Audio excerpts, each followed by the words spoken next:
Welcome to the deep dive. You guys sent in a ton of stuff about mental arts, and I am so excited to dig into this. Yeah. It's way more than just like positive thinking, right? We're talking Yeah. about techniques that can Well, like let's say, reshape your reality. yeah. So get ready to explore the power of your mind to unlock your potential and crush those goals. It's amazing how all these different techniques, from ancient philosophy to modern neuroscience, have all come together Yeah, to reveal the incredible power of the mind. right. Today we're going deep, not just like skimming the surface and into the WHY, the HIW, and most importantly, how you can use these mental arts to reach your goals. Okay, I love it. Unlock that treasure chest of mental arts, right? Absolutely. I'm picturing it like a toolkit. Each tool carefully crafted to shape our thoughts and our actions. Yeah. But before we start grabbing for those tools, Yeah. what about the foundation of this mental mastery? Sure. What are we even working with here? That's a great way to think about it, you know? It's like a blend of different practices like visualization, meditation, Oh, goal setting, resilience training, okay. and they all work together to empower you. And the cool part is this isn't some new fad, you know? Really? This goes back centuries. Wait, so like ancient philosophers were into this stuff? Oh, yeah, absolutely. Like the Stoics. Okay. Think about them, those ancient Greek philosophers. Okay. They were dealing with so much chaos and uncertainty, Right. but they use these mental techniques to stay calm and make good decisions. They even had this practice called negative visualization, Okay. where they would briefly picture like the worst case scenario, Really interesting. but not to dwell on the negative, but to prepare in advance. That's so smart. It's like mentally prepping for all those curveballs life is going to throw. Exactly. So cool. These techniques have stood the test of time. But what about like modern science? Yeah, Does any of it hold up like scientifically? it totally does. Modern neuroscience shows how our brains literally change based on what we think and do. Oh, wow. It creates new pathways. Mhm. So it's like our thoughts are sculpting our brains, which then shapes our reality. That's amazing. So their Stoics were onto something. Yeah. And now we have the science to prove it. All right, so we've got the ancient wisdom and modern science on our side. Let's talk about a technique that I've always been fascinated by. Okay. Visualization. Is it really as simple as like seeing is achieving? Visualization is way more than just wishful thinking. Okay. It's about creating a vivid mental rehearsal for success, using imagery to like program your mind for action. So like a mental simulation. Yes, a mental simulation that primes you to win, I've heard of athletes using it. right? Is it Olympic champions just like daydreaming about the gold medal? It's more structured than that. Okay. You know, elite athletes, artists, even CEOs, Yeah. they use these techniques to mentally prep for high-pressure situations. Yeah. They imagine it, engaging all their senses, seeing themselves succeed, Wow. which builds confidence and focus. So they actually like imagine what it feels like, what it smells like. Yes. All of it. They create a rich mental movie. All right, I'm ready to direct my own mental blockbuster. Sure. What kind of techniques can we use to achieve our goals? A really powerful technique is mental imagery. Ah. Close your eyes for a sec and picture yourself achieving your goal. Hmm. What do you see? Oh, okay. What do you hear? What are you feeling? Yeah. Make that mental picture as vivid as possible. Right. The more real it feels, the more powerful it is. Okay. I can almost taste success already. I know, right? And speaking of visual reminders, Yes. there's another technique that I've always been like drawn to vision boards. Yeah. Are those really effective or is it just arts and crafts? Vision boards are way more powerful than people think. Okay. They're like a constant visual reminder of your goals, reinforcing that mental imagery we just talked about. Right. It's like having your aspirations staring back at you. So if my goal is to like finally launch that food blog I've been dreaming of, Yeah. my vision board could have pictures of like delicious food and Yeah. bustling restaurant scenes. Exactly. Maybe even me, like teaching a cooking class. Exactly. You surround yourself with images that represent your goals, I love it. and it keeps your subconscious focused on making it happen. That makes me think about another piece of the mental arts puzzle, Okay. mindfulness. Yes. We often hear about like being present in the moment, Right? but how does that help us achieve goals that are way off in the future? That's a great question, and that's where we start to bridge that gap between ancient practices and modern science. So imagine mindfulness as a spotlight. Okay. It shines on the step you're on right now, Okay. so you don't get lost in the overwhelming darkness of the entire path. So if we're constantly worrying about the future Yeah. or dwelling on the past, We're not giving our full attention to what we need to do right now. you got it. Okay. Mindfulness helps you savor each step, Hmm. which makes the whole journey so much more enjoyable. Yeah. You know, stop and smell the roses, but applied to reaching your goals. I used to just rush through everything. Yeah. And then I started like mindfully brewing my coffee each morning. Okay. Sounds silly, Yeah. but just taking that moment to like actually smell the coffee Yes. really sets a calm tone for my day. I love that. Yeah. Those small mindful moments can make a huge difference. Yeah. And speaking of small steps, let's talk about how to use mindfulness at each stage of your goals. Okay. How can we use this spotlight to illuminate our path to success? Yeah. How do we do that? Well, there are so many ways you can weave mindfulness into how you work towards your goals. Okay. It's like a secret weapon. Yeah. It keeps you grounded and focused, especially when those doubts creep in. Okay. So like, how about an example? What would mindfulness in action look like when you're working on something tough? Okay. Like writing that blog post for that amazing food blog we were just visualizing. Yeah, so instead of getting all caught up in those worries about deadlines or trying to be perfect, Yeah. you'd use mindfulness to bring you back to the present moment. Okay. You could focus on the feeling of your fingers typing Okay. or the sound of the keys, Yeah. even that smell of the coffee you're sipping. I like that. It's about bringing your attention to the task at hand and quieting those thoughts that are swirling around. So shifting from like a vortex of worry to a laser focus on each word, Exactly. each sentence, Yes. each delicious recipe description. Precisely. And when your mind is racing like crazy, meditation can be like your emergency brake. Okay. Even just 5 minutes of breathing exercises or a short guided meditation can really help. I've always thought of meditation as something only super Zen people do. I know, right? But 5 minutes, that seems way less intimidating. It is. And you know what? You Yeah. can start even smaller. Find a quiet spot. Okay. Get comfy and just focus on your breath.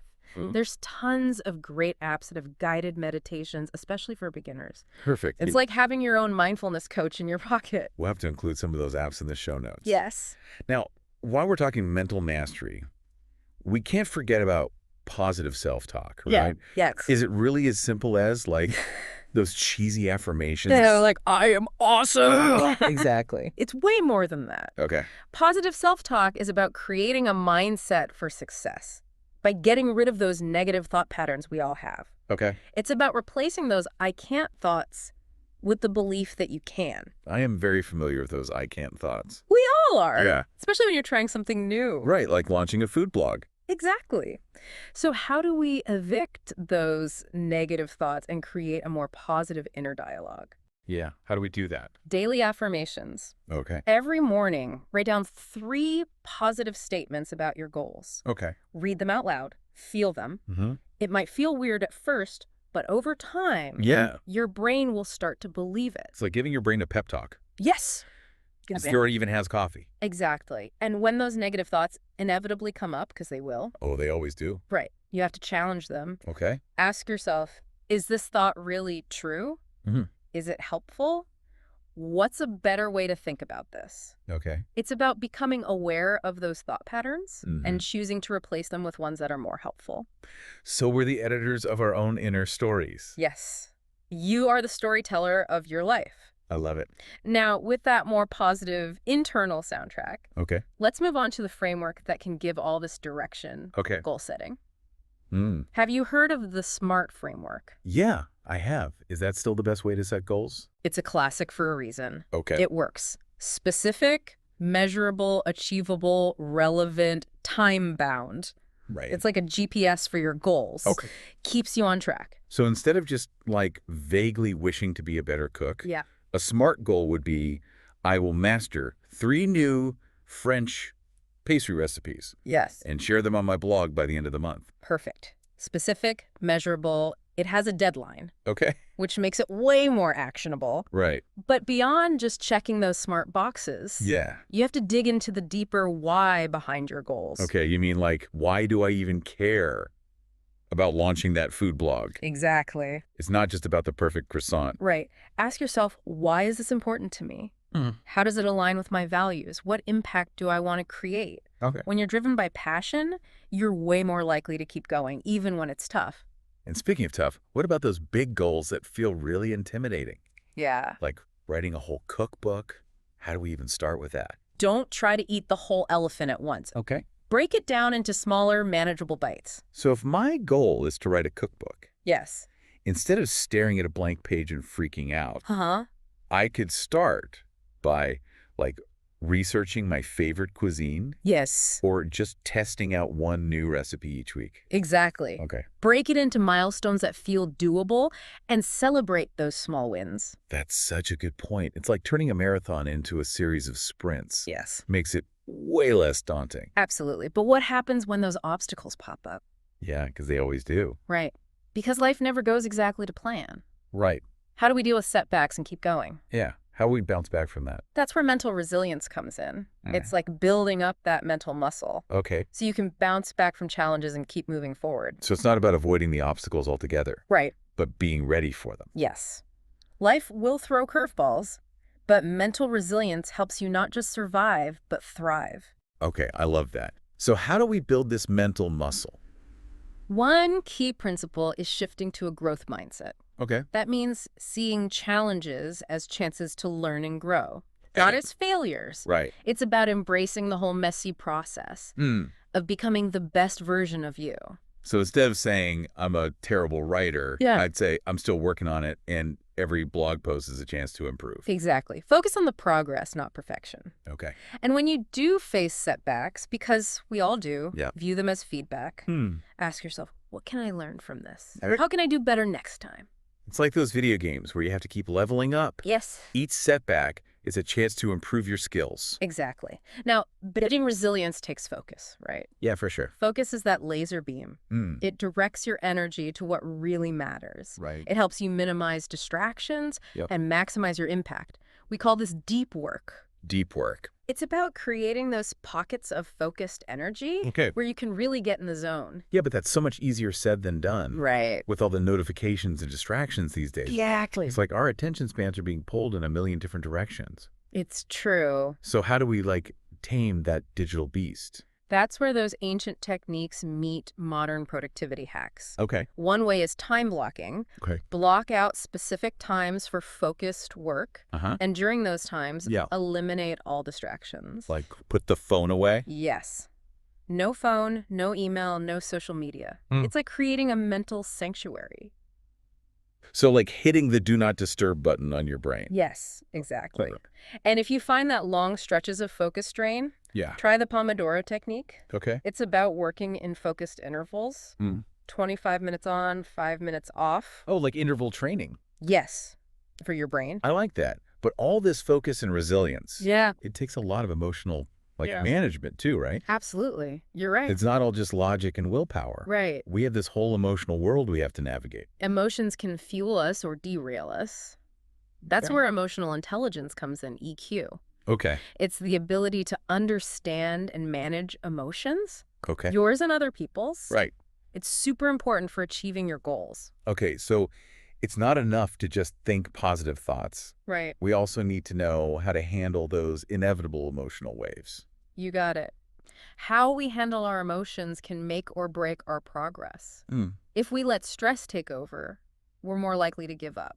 Yeah, that makes sense. But if we can manage those feelings, we can stay focused even when things are hard. Okay. It's like having a mental and emotional toolbox Right. to deal with whatever storms come your way. So what are some essential tools we should have in that toolbox? The most important one is self-awareness. Okay. That's the ability to recognize your emotions in the moment and how they're affecting your actions. Are you anxious, overwhelmed, excited? Right. The more aware you are, Yeah. the better you can manage it. So if our internal radar detects anxiety about that upcoming cooking class we visualized earlier, Exactly. what do we do then? How do we manage those feelings before they take over? That's where those emotion regulation tools come in handy. Oh. Journaling can be really helpful to process intense emotions and gain some clarity. It's like having a conversation with yourself on paper, Exactly. getting it all out of your head. You got it. Okay. Another powerful technique is mindful breathing.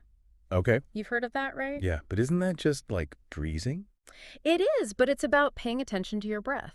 Okay. Noticing the sensations as you breathe in and out. It can calm your nervous system and shift your focus away from those overwhelming feelings. So it's like hitting the pause button on all that emotional chaos. Yes, exactly. And sometimes all it takes is a change of scenery. Step away from whatever's triggering those emotions. Okay. Go for a walk. Yeah. Listen to some music. Okay. Do something you enjoy. So find what works for you. Exactly. And build your own emotional first aid kit. You got it. Okay.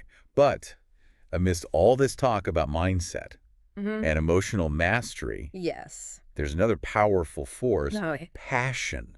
Yes. Passion, that's what fuels our dreams. It's like that fire in our belly Exactly. that gets us excited. Yes. When you're passionate about something, Yeah.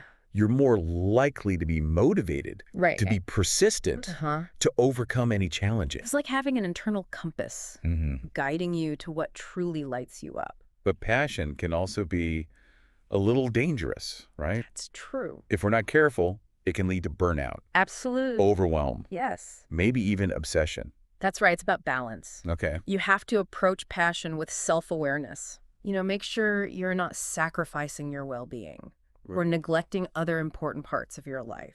So it's about finding that balance. Yes. Where passion fuels our efforts, but doesn't consume us.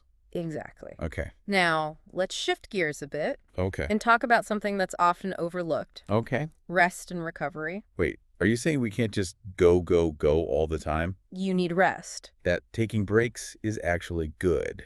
Yes. Really? In our culture, we're always told to hustle. But rest isn't a luxury. Okay. It's a necessity. Okay. Both for your body and mind. So we're not being lazy by taking breaks. No. We're being strategic. Yes. Okay, I like that. When you rest, you enhance your focus, your creativity, your overall well-being. So it's like hitting the reset button. Exactly. Okay. On your whole system. I love it. So you can come back refreshed and ready to go. It's like giving our brains a spa day. Yes. Okay, so how do we make sure we're getting enough rest? Start by just being aware of your energy levels throughout the day. Okay. Notice when you're feeling drained or mentally foggy. Right. And take a few minutes to step away and recharge. So we're tuning into those signals from our body. Yes. And honoring them. Exactly. And remember, rest comes in many forms. Okay. It's not just sleeping. Right. Do activities that help you unwind. Like reading, spending time in nature, listening to music, connecting with loved ones. Okay. Those moments of joy are essential. I'm giving myself permission to relax. Good. But even with all the rest and self-discipline in the world, we're still going to have those moments of, like, self-sabotage, right? Absolutely. Those little gremlins pop up. Yeah, those sneaky little gremlins. But you know what? Yeah. They're actually opportunities for growth. Okay. Instead of beating yourself up, Yeah. approach those moments with curiosity. Ask yourself, what need is this behavior trying to meet? Okay. What am I afraid of? What belief is driving this pattern? So we're trying to understand the message those gremlins are trying to send. Exactly. Okay. Once you understand the root cause, you can address it. For example, if you procrastinate on the tasks that make you feel insecure, maybe explore those feelings. Okay. Challenge the beliefs behind them. So we're getting curious about our patterns. Yes. And understanding the emotions that are driving them. You got it.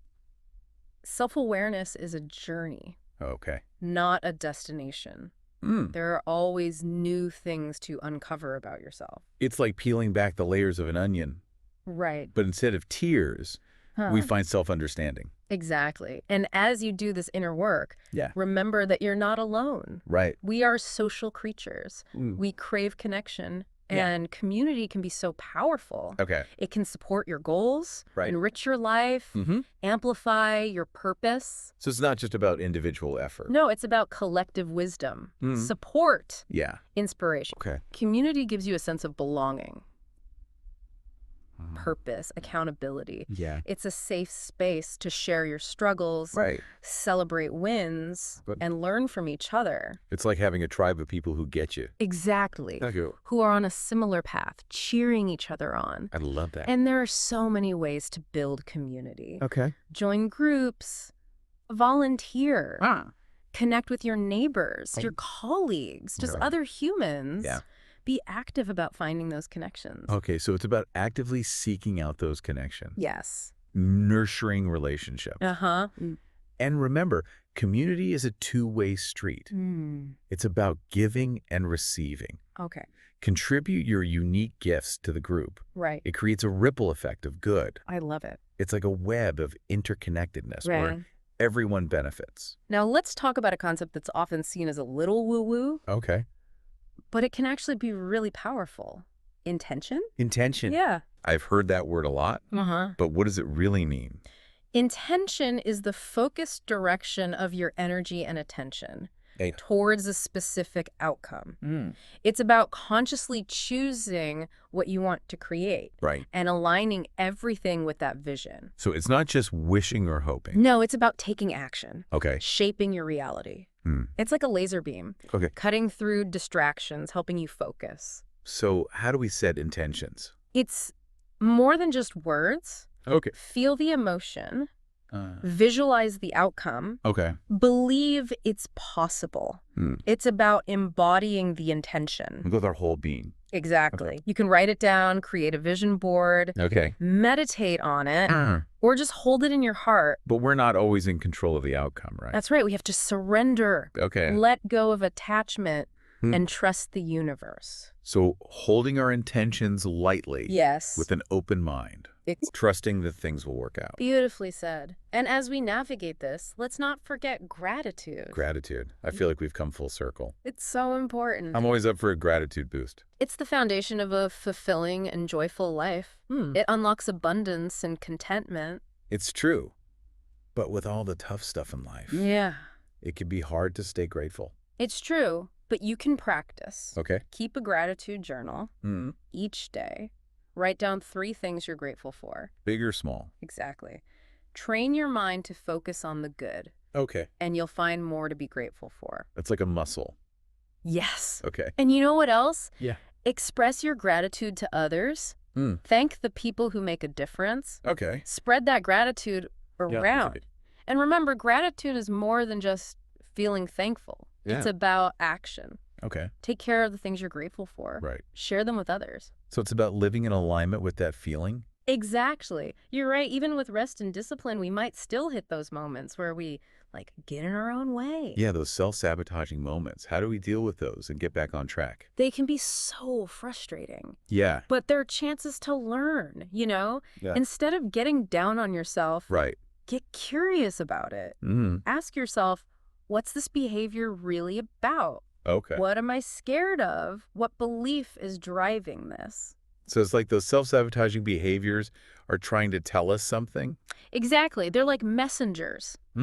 Once you understand the message, you can actually deal with the root cause. Okay. Like, let's say you procrastinate on things that make you feel not good enough. Right.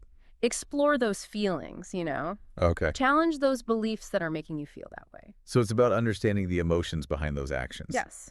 And self-awareness is a journey, not a finish line. You're always learning more about yourself. It's like peeling back the layers of an onion. Exactly. But instead of tears, it's like self-discovery. Self-discovery. And, as we're doing this inner work, remember that you don't have to go it alone. We're social creatures. We need connection. Community is so important for this journey. Okay. It can really help you with your goals, make your life richer, and give you a sense of purpose. So it's not just about our own individual efforts. Right. It's about collective wisdom, support, inspiration. Okay. Community gives you that feeling of belonging, purpose, accountability. It's a safe space to share struggles, celebrate wins, learn from each other. It's like having a tribe of people. Yes. Who really understand and support you. Yes. Cheering each other on. And there's so many ways to find that community. Right. Join groups, volunteer, connect with your neighbors, colleagues, just other humans. So we have to put ourselves out there. Absolutely. Be proactive. And remember, community is a two-way street. Give and receive. Okay. Use your unique gifts to help the group. Yeah. And it creates a ripple effect. So we're all interconnected. Exactly. Everyone benefits. Okay, now let's talk about something that can be kind of mystical. Okay. But really powerful. Intention. Intention, yes. I've heard the word, but what does it actually mean? Intention is about focusing your energy and attention on what you want to achieve. It's about consciously choosing what you want to create and making everything you do match that vision. So it's more than just wishing for things. Yes. It's about taking action, shaping your reality. It's like a laser beam, cutting through distractions. Exactly. Okay, so how do we actually set intentions? It's more than just saying the words. Okay. You have to feel it, visualize it, believe in it, embody that intention. With our whole being. Yes. You can write it down, make a vision board, meditate on it. Just hold it in your heart. But we can't control everything, can we? No, we have to surrender. Okay. Let go of attachment and trust. So holding our intentions lightly. Yes. Being open to how things unfold. Exactly. And as we do this, let's remember gratitude. Gratitude. We've come full circle. It's so important. I love it. Gratitude is the key to a happy life. It brings abundance and joy. That's true, but when life gets tough, it's hard to be grateful. I know, but you can practice it. Okay. Keep a gratitude journal. Each day, write down 3 things you're thankful for. Doesn't matter how small. Exactly. Focus on the good. Okay. And you'll find more good things to focus on. It's like a muscle we can strengthen. Yes. And you know what? What? Express your gratitude to others. Say thank you to the people who make a difference. Right. Spread the gratitude. Exactly. And remember, gratitude is more than just a feeling. Okay. It's about what you do. Take care of what you're grateful for. Share it. So we're living in alignment with that feeling. Exactly. Wow. We've covered so much in this deep dive into mental arts. I know, right? We've explored so many techniques and practices. We have. Visualization, mindfulness, the subconscious mind, community, gratitude. It's been amazing. It has. And remember, you have the power to create the life you want. Embrace these mental arts. Believe in yourself. No. Never give up. So what's one small thing our listeners can do today to start using these ideas? Pick one thing that really resonated with you today. Okay. And try it out for just 5 minutes each day. Write down 3 things you're grateful for. Right. Do some mindful breathing, visualize your goal, anything. 5 minutes. I can do that. You can, and you'll be surprised by the impact it has. Every journey starts with a single step. Right. Take that step today. I love that. And see the magic unfold.